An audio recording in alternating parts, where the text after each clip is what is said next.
Once you regain your sight, it is very hard to go blind again. The programming and brainwashing runs so subtly deep that we have all come to associate the notion of ancient with underdeveloped, less technologically advanced, and believers of mysticism. Consider the structures built throughout history.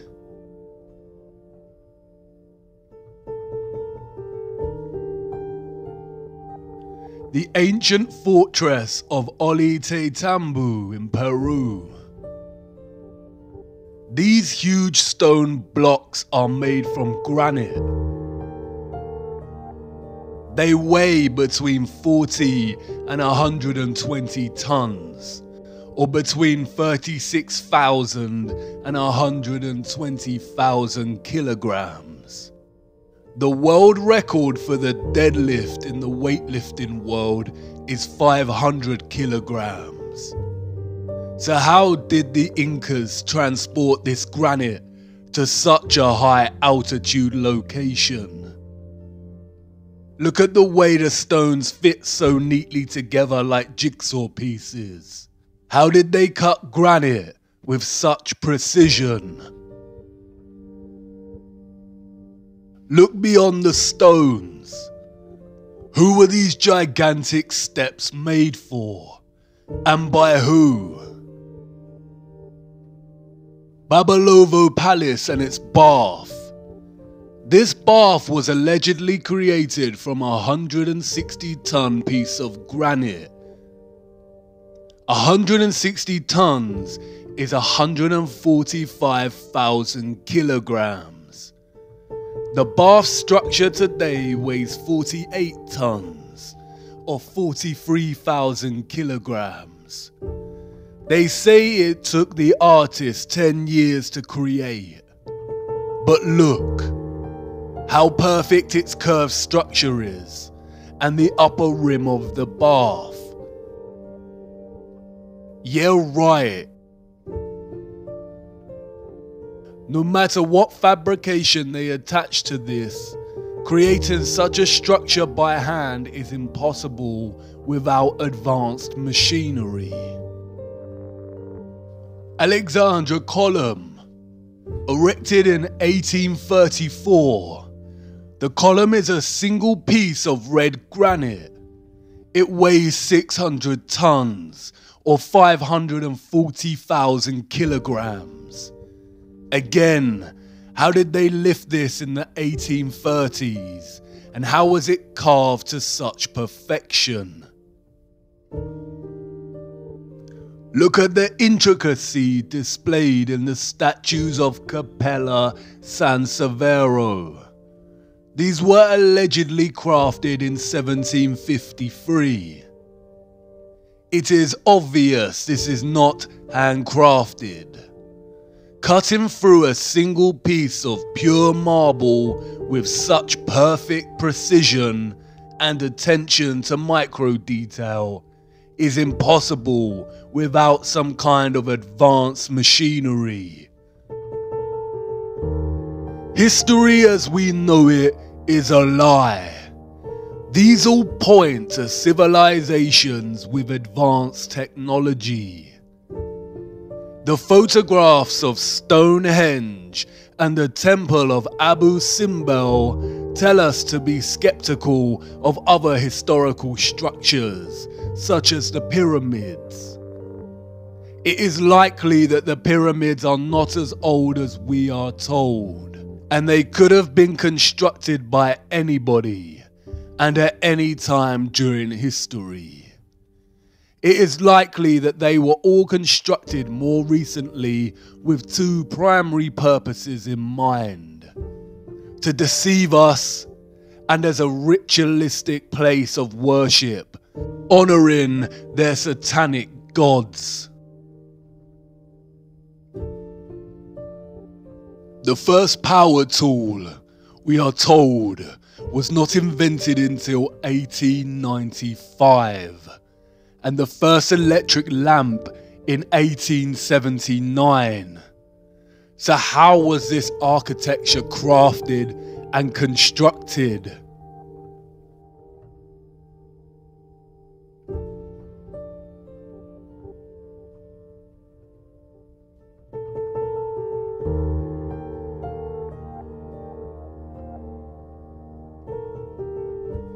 It is so obvious this is not the truth. If you really look at all the cities of the world, you can see their stone structures and design would have actually been impossible if we are to believe the fabricated pre-industrial narrative and timelines.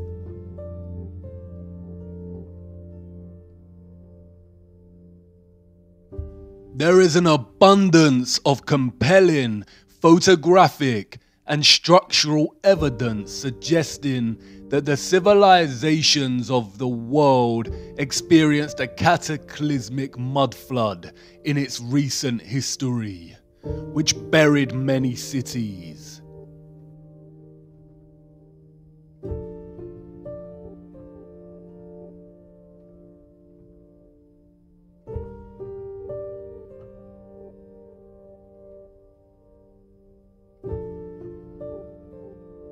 Cities with architecture built with advanced technology and that ran on free electricity.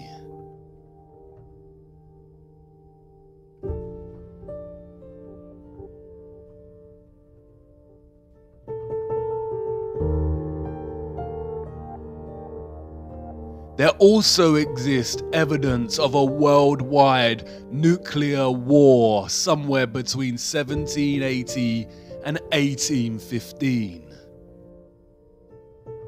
It all points to an early 19th century worldwide reset through depopulation.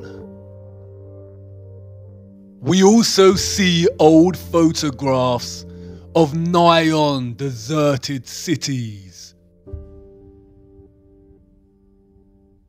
and of birthing stations and orphan trains, suggesting they needed to repopulate large areas of the world at some point.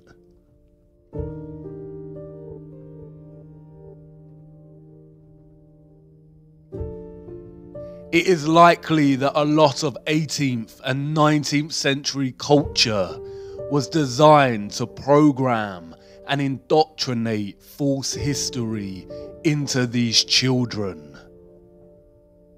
This is a topic to explore outside of this series, but it all suggests that our history has been heavily edited, timelines distorted and corrupted. The Mandela effect. Why do you think it was so easy for the Rothschilds to rise to power? Were they just really adept at manipulating the financial world? It is very likely that the rise of the Illuminati and the Rothschild banking took place against a different contextual background and much earlier in history. The Napoleonic War is likely a fabrication, and the war in which the Rothschilds came to power was a different kind of war. It is also highly likely that Tesla's story is not entirely true. It seems more accurate that he actually rediscovered free energy, and that's why it was suppressed immediately and not given a chance. It seems very convenient that photography was not officially invented until 1822. Are we advanced today? Yes, we have computers, but look at all the wires. Our infrastructure has not actually progressed. Trains, cars, and planes, in principle, are the same as they were when they were invented. Aesthetics and slight improvements in speed give the illusion of progress. Control and manipulation, both necessary as we advance technologically, because technology exposes their lies. Advanced cameras expose the lies of space. That is why the key methods for discerning truth from lies is to trust our own eyes, senses, and judgment over narrative. There is zero evidence of the heliocentric model on Earth. And to follow the people who run our world, follow the money, follow the bloodlines, follow the symbolism, and follow their fear. When they suppress, when they scream hoax, when they smear, we must dig and examine. The question burns. Who or what cut down our giant trees and mined the earth? And where did all the mined material go? There are a handful of possible conclusions we can draw from studying the geological nature of our flat Earth. The first is that whatever beings mined Earth were undeniably more advanced technologically, industrially, and intelligently than the human species. The second is that they were obviously much larger than us as a species. You could reconcile the possibility that they were humans like us, but just technologically more advanced, and had developed the machines capable of committing such actions. But this is very unlikely. Mythological stories of giants abound in our culture, and these tales can be found in every single culture throughout history. In the Christian and Jewish biblical texts, we find accounts of the Nephilim. In ancient Greece and Rome, we have giants and titans. In the Quran, we have the people of Ad. Giants are present in scripture, mythology, oral history, folklore, literature, and movies. The Book of Enoch speaks about fallen angels, or the Watchers, beings that came from a realm above the firmament and began to interbreed with humans. And they became pregnant, and they bare great giants, whose height was 300 ells, who consumed all the acquisitions of men. And when men could no longer sustain them, the giants turned against them and devoured mankind. And they began to sin against birds and beasts and reptiles and fish, and to devour one another's flesh and drink the blood. The canonical Bible gives us the same account, this time naming these giants as the Nephilim. The Nephilim were on the earth in those days and afterward. During that time, the sons of the true God continued to have relations with the daughters of men, and these bore sons to them.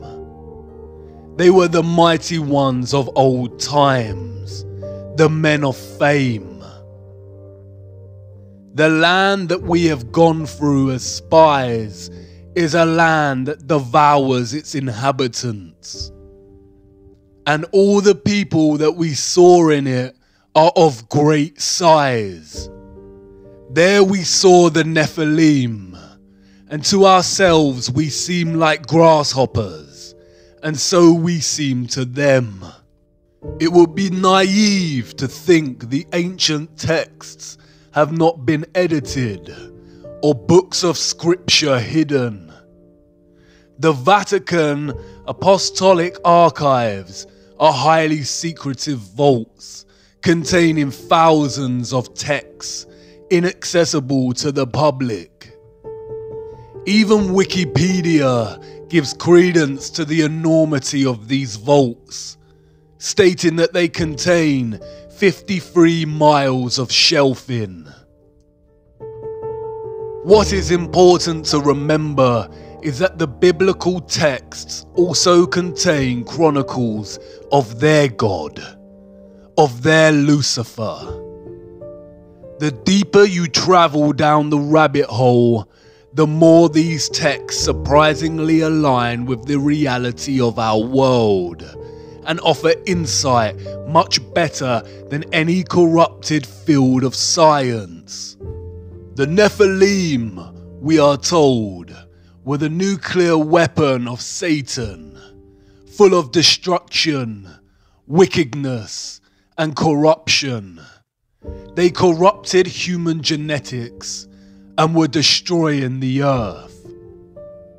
The earth also was corrupt before God, and the earth was filled with violence. And God looked upon the earth, and behold, it was corrupt. For all flesh had corrupted his way upon the earth. And God said unto Noah, the end of all flesh is come before me, for the earth is filled with violence through them. And behold, I will destroy them with the earth. And in those days Noah saw the earth, that it has sunk down, and its destruction was near. And all the fountains of the great deep burst forth, and the floodgates of heavens were opened. This is the story of the great flood that God created to rid the earth of the Nephilim and save humanity. Noah survived because he was the only human whose genetics had not been corrupted by the Nephilim. The Great Flood myth can be found throughout all cultures, including Hebrew, Hindu, Babylonian, Norse, Chinese, African, European, Mesoamerican, Mesopotamian, and Australian Aborigine. This is the same satanic method of deception we see with the many names of Lucifer throughout cultures. There is one true historical account of what happened before and during the Great Flood, but the account has been mythologized and fragmented in order to deliberately deceive and confuse. People are less likely to gravitate towards mythology when the scientists are pushing mathematical bamboozlement. The geological and natural world cannot be edited. The truth only suppressed and manipulated through narrative. These wonders provide undeniable evidence of large-scale mining of Earth. They fear us discovering the anomalies, the pieces of history they cannot cover up or overlooked when creating their false narratives. Advanced cameras prove that there is some kind of water surrounding our firmament above, and the tremendous mining of land under the oceans indicate that at some point in our history, the earth was indeed sunk down and being destroyed by a species much larger than humans. Impact craters are found everywhere. There are 190 spread across Earth. We are told they are caused by debris and meteorites from outer space. But look closer. Any geologist worth their salt would immediately ask the question, where is the remaining meteorite rock? If a meteorite of 160 foot in length crashed into Earth, then where did it go? Of course, they tell us that the meteorite mostly vaporized upon impact due to its speed. The same story over and over again. Claims that no one can actually prove. Continually putting all our faith in the priests of atheism. What are these craters? They do not appear to be quarries. There is no stepped, tiered patterns of barbaric gutting. Perhaps some were old excavation sites. But look closer at the circular, upturned rim of these craters. Now look at another wonder of our world.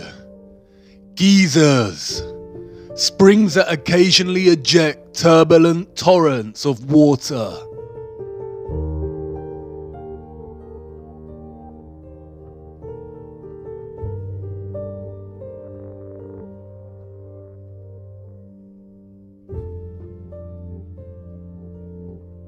Can you see it?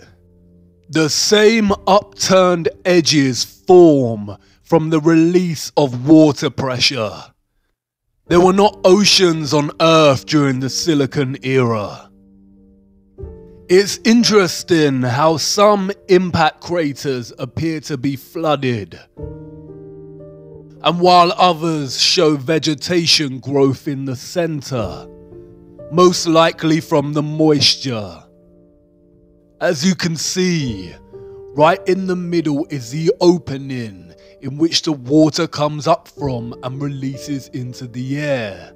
We can see traces of the old closed opening in the crater.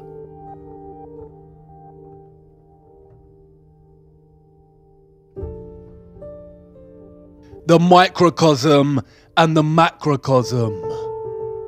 In the biblical model and ancient stories of the Great Flood, the waters came from above as the vaults in the firmament were opened, and from below, from a place called the Great Deep. The Great Deep in the biblical model is not the oceans. The Great Flood rid the world of the Nephilim, and it's possible that it was the waters from the Great Deep that filled the huge excavated land with what's now known today as the oceans. The vast amount of carbon in the atmosphere from the mining then influenced the direction of growth of all the life that followed. There are many recent documented accounts of nations' governments intervening in archaeological digs and discoveries.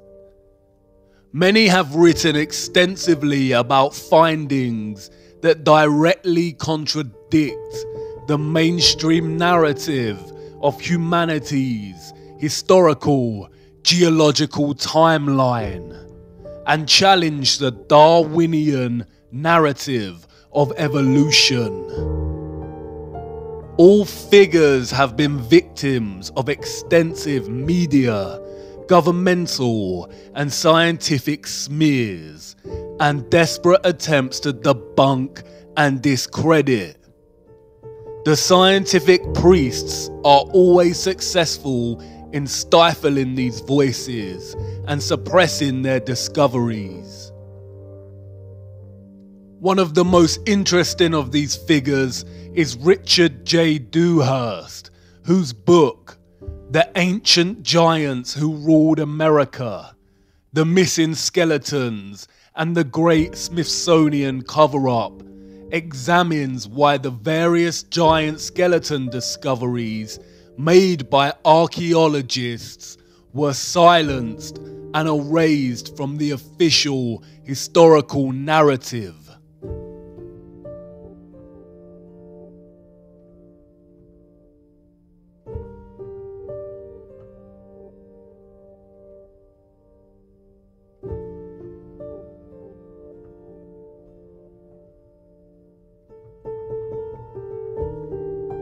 The idea of giants or of the Nephilim existing in our past seems stranger than fiction. Our satanic matrix programming kicks in, and the immediate reaction is to dismiss. But we have already accepted a very similar natural history, a corrupted half-lie. They've already told us that giants once roamed the earth, but in the form of these. We all know these. And it was a meteorite that supposedly wiped this species out. Can you see how they have corrupted a real truth and told us in their indirect way? Dinosaurs probably did exist, but not in the narrative or timeline they've given us. In a world of enormous silicon trees, there would be so much oxygen in the atmosphere.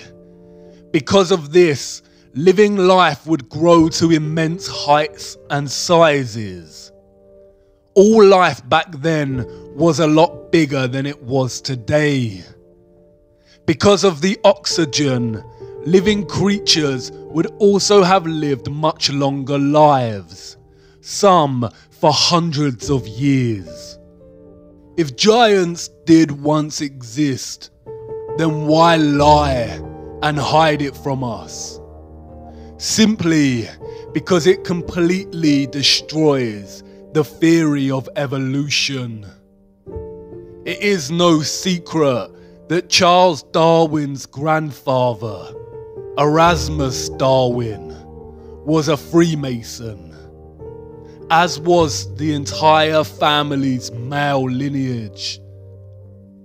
Erasmus was not just any Freemason.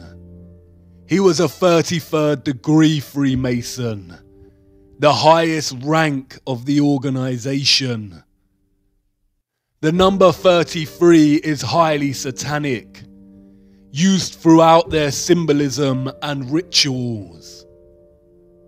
Not only do the numbers produce their beloved 6 when added together, but 33 is also a direct allusion to the age Christ was when he was crucified, always mocking that which directly opposes their God. Darwin's theory of evolution is just that, a theory.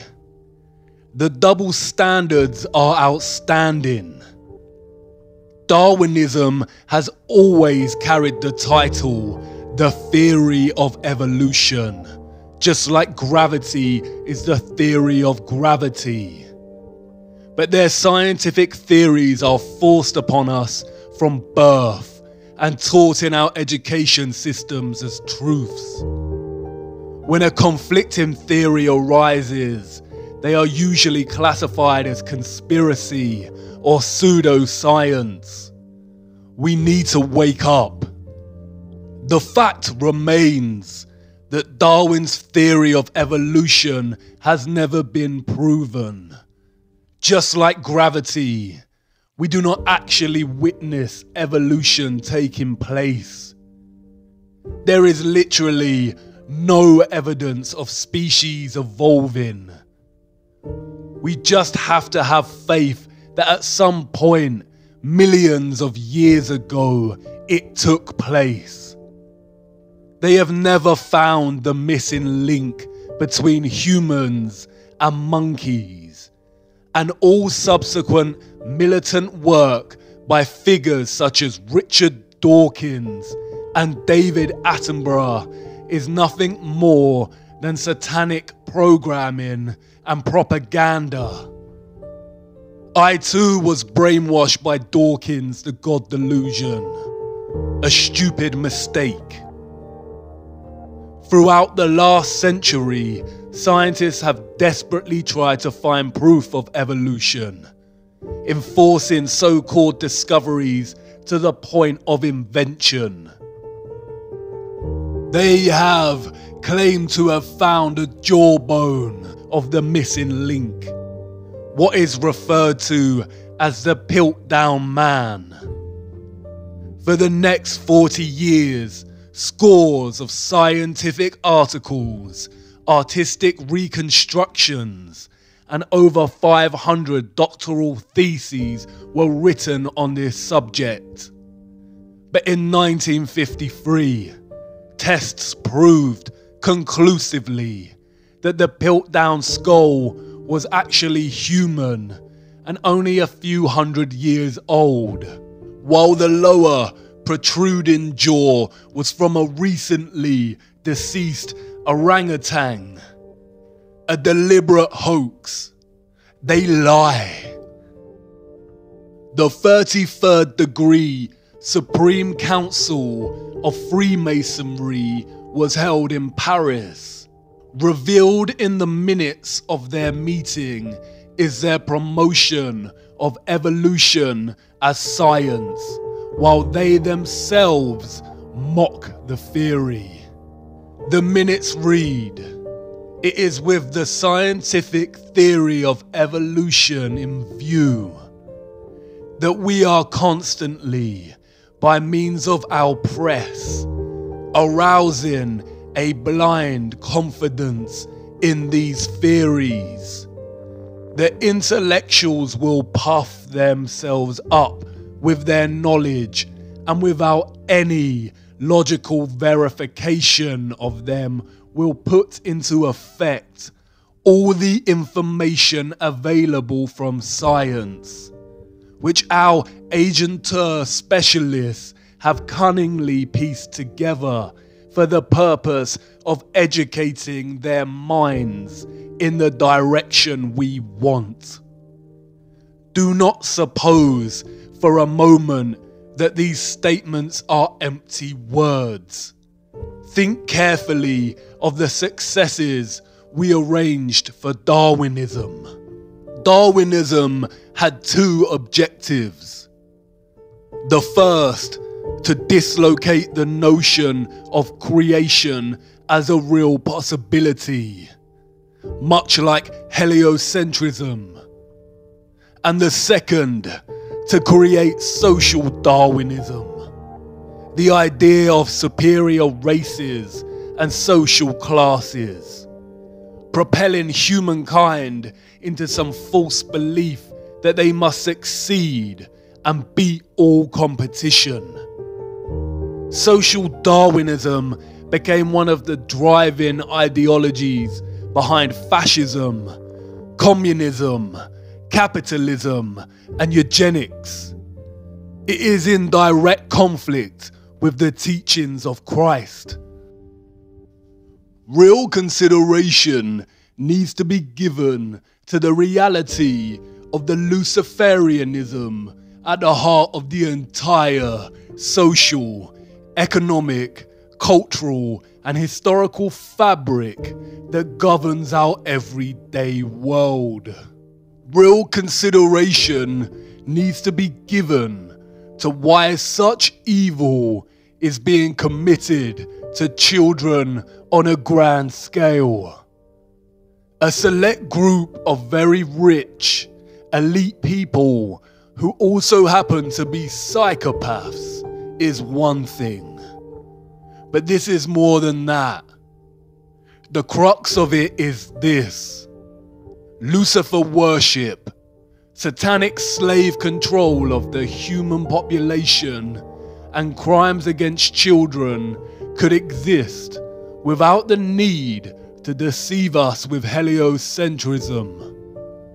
The fabrication of heliocentrism comes with great risks for the satanic cabal as our own personal technology advances. People are waking up and questioning the narrative. The spell that they cast over us years ago is slightly losing its grip. They are hiding something. Perhaps the source of good, a creator, prophecy, of a land. We are their slaves. They continually lie to us, committing crimes against humanity in the name of their Lucifer, while we are kept slaves, making them rich and supporting their twisted democracy. The possibility of other lands and planes of existence that they control or are controlled by is very probable. Whether accounts of the Nephilim are truly accurate, it is not possible to say. Admiral Byrd did state that there is land beyond the South Pole.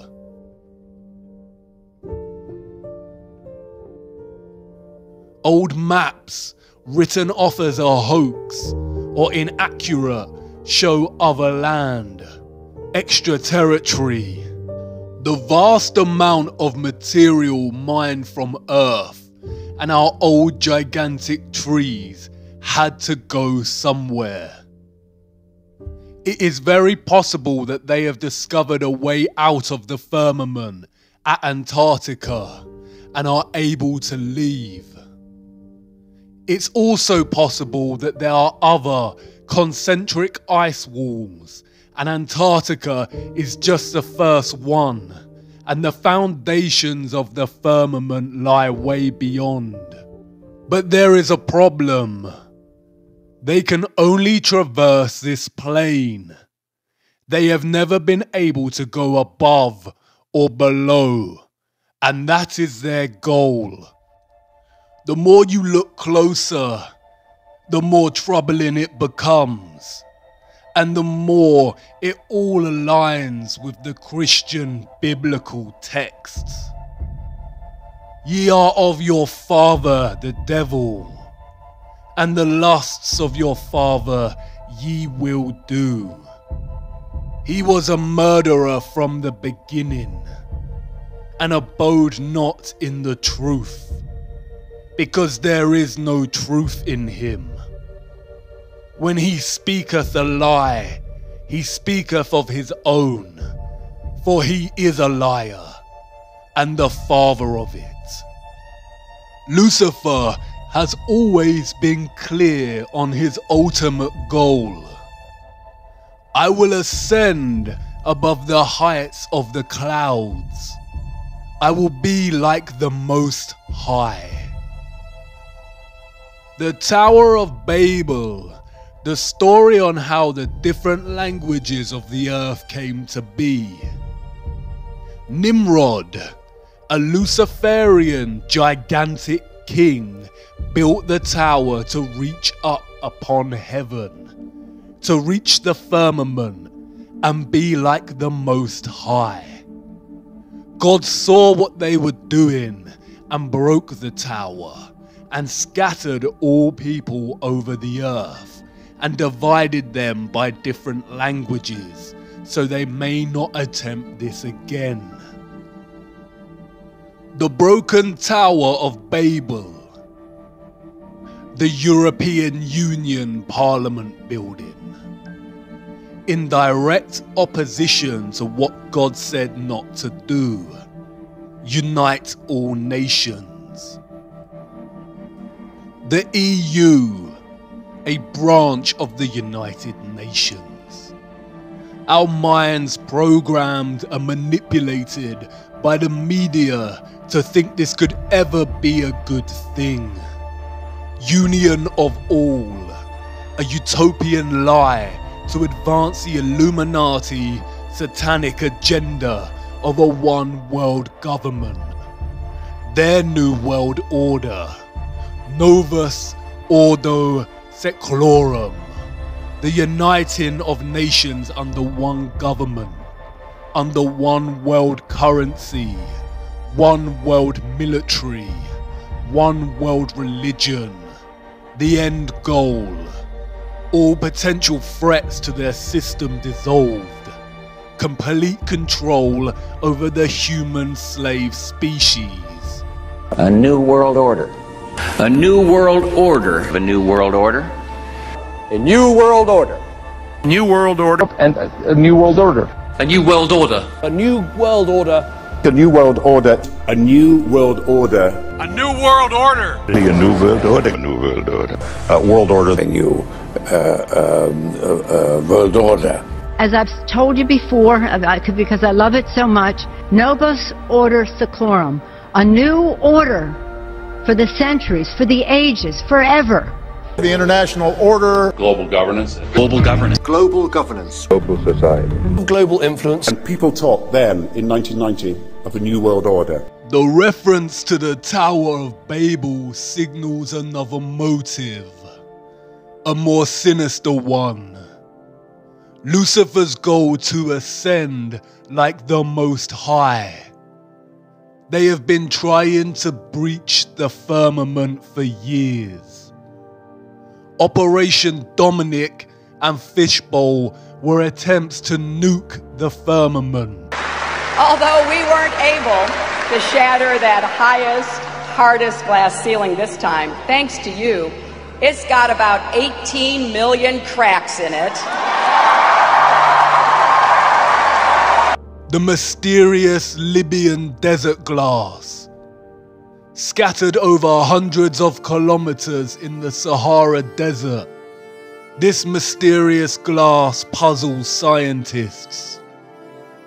Some theorize that it is formed from nuclear explosion. The glass is nigh on pure silica and is so strong it has a melting point of 1,600 degrees. Crystal remains. But of what? The trees? Maybe not. How many cracks did she say are in the firmament? This didn't always share the same name with a chocolate bar. Those before us called it the Great Rift. The ancient Greeks said it was a great path of destruction left by Phaeton, who tried to guide the chariot of Helios, the sun god, across the sky and lost control before being struck down by Zeus's lightning.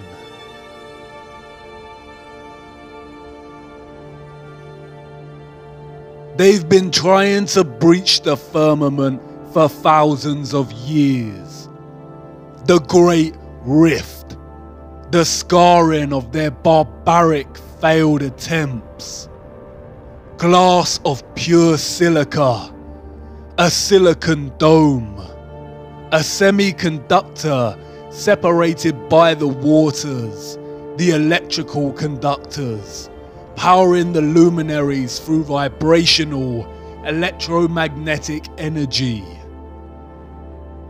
They use quantum physics to articulate the properties of semiconductors. They call it the crystal lattice, the description of atoms, ions, and molecules in crystalline matter.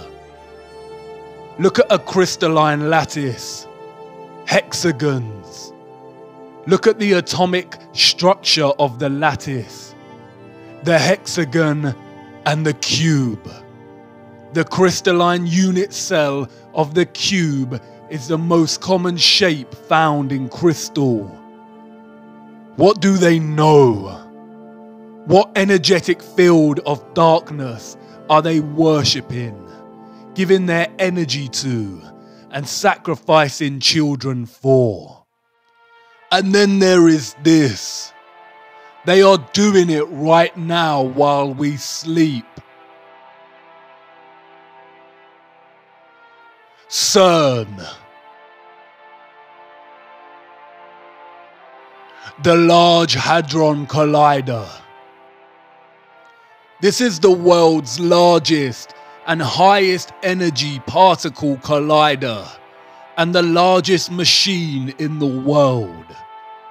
They are in search of the Higgs boson particle to prove the Big Bang and to understand the nature of dark matter and black holes. All lies. Look at CERN's logo.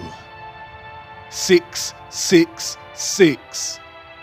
Do you remember the ritual that was filmed at CERN, located on the border of France and Switzerland? Shiva the Destroyer. The same symbol adorns the boardroom of the World Health Organization. The World Wide Web was invented here at CERN. 666. Look at the dance opera they put on to celebrate the opening of this.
These are supposed to be scientists.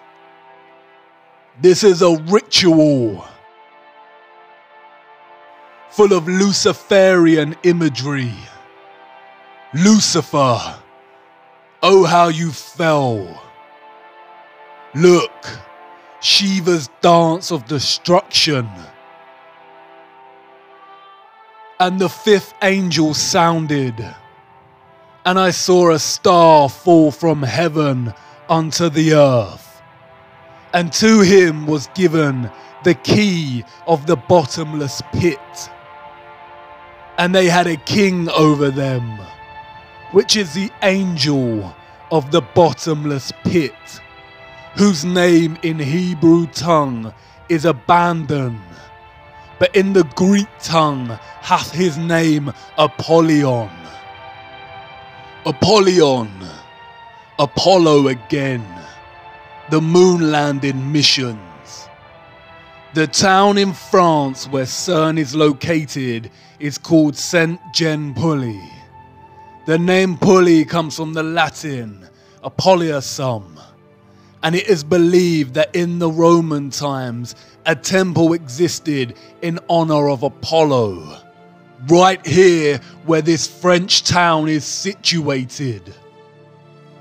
And the people who live there believe that it was a gateway to the underworld. What did God banish to the bottomless pit?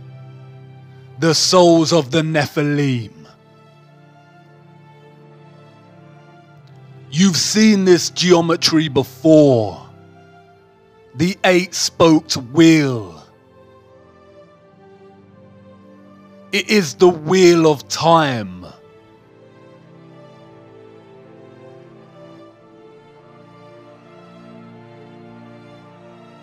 Controlling and distorting time and space. They are openly telling us what they are doing. The key to the bottomless pit.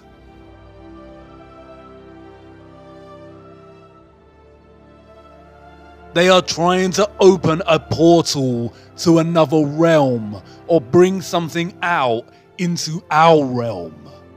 The bottomless pit. They are trying to let something out. And the Pope is ready to welcome extraterrestrials.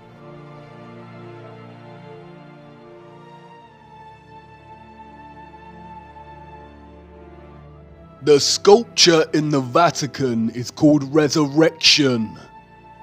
Does this look like Christ to you? They are trying to resurrect something, but it is not Christ, and they are not aliens. The whole alien deception has been programming us from the beginning to accept something other. Some kind of life that is not human, but something else. Look at the satanic symbolism at the ceremony dedicated to the opening of the Gotthard Tunnel in Switzerland.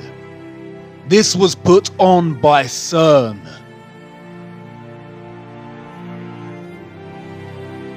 Did you really think it was just a stupid Netflix series? And look who it is.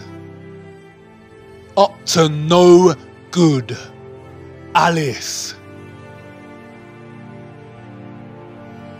Desperately trying to go into or get out of Wonderland. They are telling you what they are doing with Alice. Trying to go down into the rabbit hole. Into the bottomless pit. Through these experiments, they discovered something called the Rainbow Universe and Rainbow Gravity.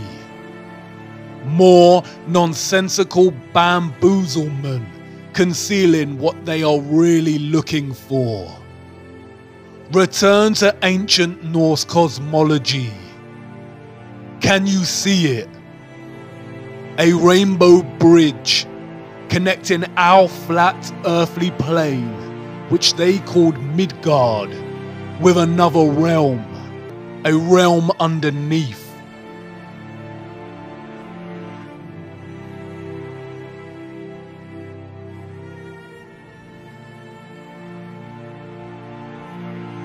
You did not notice the enormous trees before, did you? Heed it now. The underworld they called Hell and Niflheim. Niflheim is very similar to the word Nephilim. Hell is the same biblical hell, or what the ancient text called Sheol.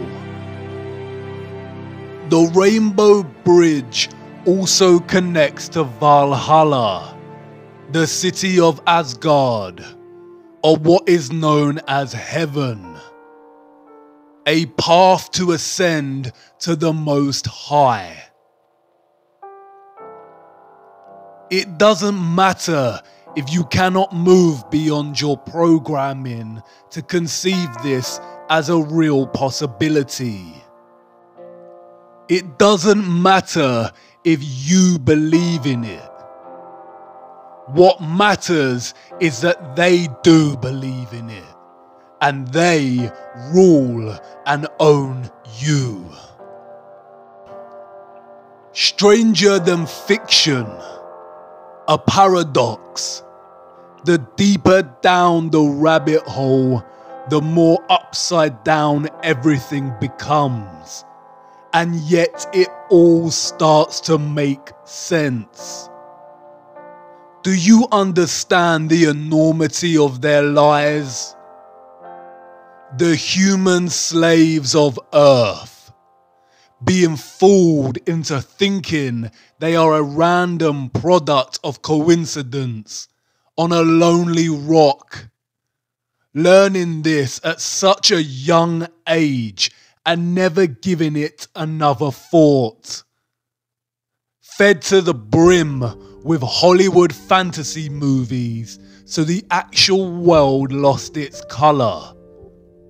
Their spirituality denied, the truth of good and evil denied, any chance of living a life of righteousness replaced with the satanic worship of materialism and debased Darwinism, and all the while their masters, the cult leaders, are desperately trying to bridge realms and ascend from this plane to the Most High. What will it take to wake humanity? While they are sleeping, this is happening. The tower is being rebuilt, and the little freedom we had to begin with is vanishing.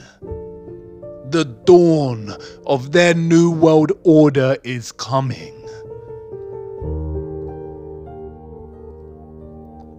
But I know you've stirred, viewer, and I'm grateful for it.